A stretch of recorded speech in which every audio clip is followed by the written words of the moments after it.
Nintendo has officially confirmed their next presentation, and it's not Pokémon? Okay, don't get too worried, because in a weird way, this actually makes it more likely that we're gonna get that Pokémon Direct ASAP. Plus, a recently rumored Switch game is made official. Monster Hunter Rise is getting another 6 Switch controller. Goodness gracious, this game is gonna cost me so much money. And there's a Nintendo documentary series coming to your screen soon. And it looks really good. I mean, how can it not be? Reggie's involved. Good morning, Mario. Okie dokie.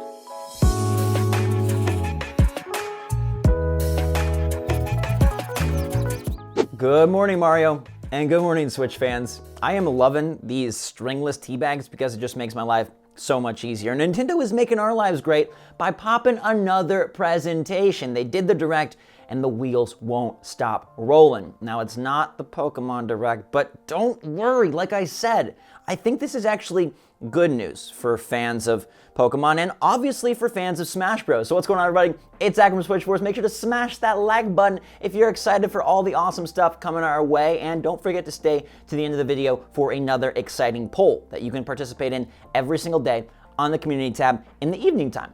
Now, Nintendo dropped a little nugget this morning saying on March the 4th at 9 a.m. Pacific, Sakurai is going to strut his stuff with Pyra and Mythra for 35 minutes. I wish like Aonuma would give us a 35-minute diatribe on The Legend of Zelda Breath of the Wild 2 when that thing's ready.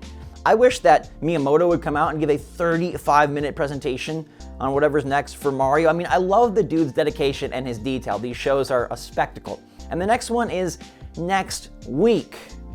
Why did they announce it so far in advance? Well, you could say that, hey, they did promise this new character would drop in March. They want to get ahead of themselves.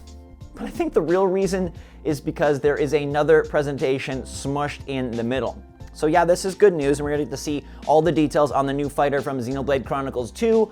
Bookmark your calendars and get ready for an early morning, 9 a.m. Man, Sakurai, he's just kicking it at an early hour, although that's, I think, late at night in Japan, so it's pre-recorded. Anyhow, Pokemon. So the reason that this is exciting for Pokemon fans is that there's really no reason for them to announce this so far in advance unless there's something happening at the end of this week. Now, all the leakers and the rumors indicate there will be a Pokemon presentation coming this Friday, which means it could have been announced today or it could be announced tomorrow. Now remember, these presentations are actually put on by the Pokémon Company, which operates a little bit independently from Nintendo, and then Nintendo often retweets or tweets about it, but it originates the Pokémon Company. So they're operating kind of on two separate wavelengths, and it really seems like they are going to prep something for us before Pokemon Day on Saturday. Now, if this Smash Bros. Presentation was announced for tomorrow or for Friday, I think that would kind of nix the Pokemon presentation possibility for this week, but given that they got this out ahead, so far ahead, it really seems like we are going to get some Pokemon juice later this week. I saw a great mock-up for Let's Go Johto, and it's freaking fantastic. I kind of wish those games were happening. I know not everyone is a fan, but we did get some little details on the Pokeball Plus potentially coming back. Some people say that it is just a routine checkup that they do to kind of get these things all squared away, and some people say no, it is going to be reproduced again because there's something more coming, like that oddly rumored Let's Go catching. But I'm still putting my money on the Diamond and Pearl remakes, and I'm still putting my money on a Pokemon Direct this week. Let me know in the comments down below if you're gonna watch it.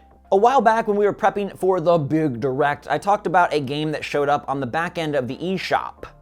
But it's not it's actually a really good game. It's Star Wars Republic Commando, which is a tactical first-person squad shooter where you're commanding a bunch of cool guys with helmets. And this game is now made official this morning, announced for an April 6th launch on Nintendo Switch. Now, it's no fancy remake or even remaster, it's just a port. Visually, it'll be the same, but it does allow you to take it portably and hopefully has some updated controls. It's coming to PS4 and it's coming to Switch, which is a nice get. Now, it's by Asper Media, who have brought the other Star Wars titles of yesteryear to the platform. So if you like things like Jedi Outcast or Star Wars Episode 1 Racer, then this is right up your alley. As long as they put this game under $20, I think I'll pick it up.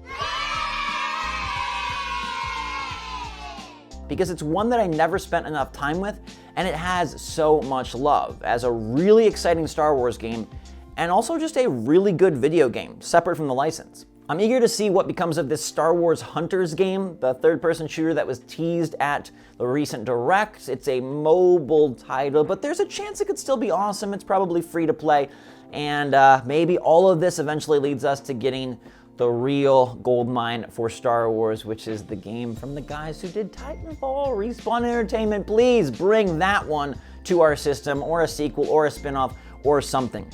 Disney is really expanding the Star Wars gaming universe, it seems, giving contracts to other companies not named EA. Ubisoft has one, for example. And hopefully we'll get to see something like that on Switch soon. But for now, April 6th, Republic Commando. Anybody gonna pick it up? Any of you guys have fond memories?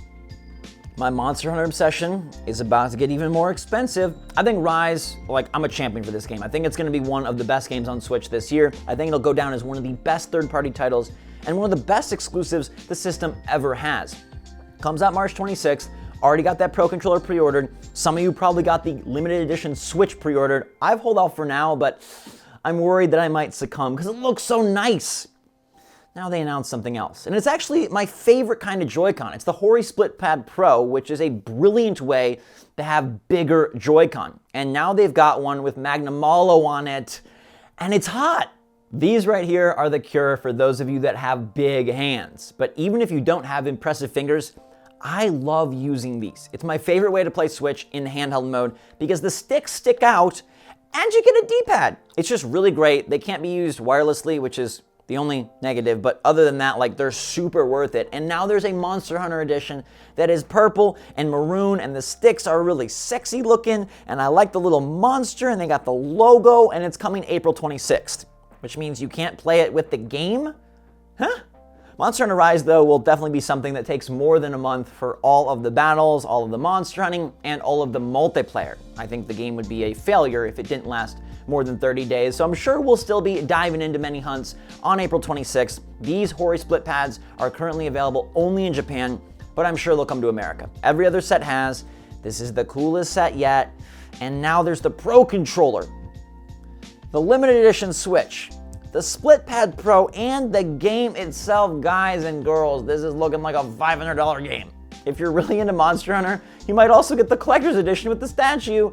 And holy cow, all of a sudden it's like PS5 or Monster Hunter Rise. Well, hey, at least Monster Rise is a game you can play.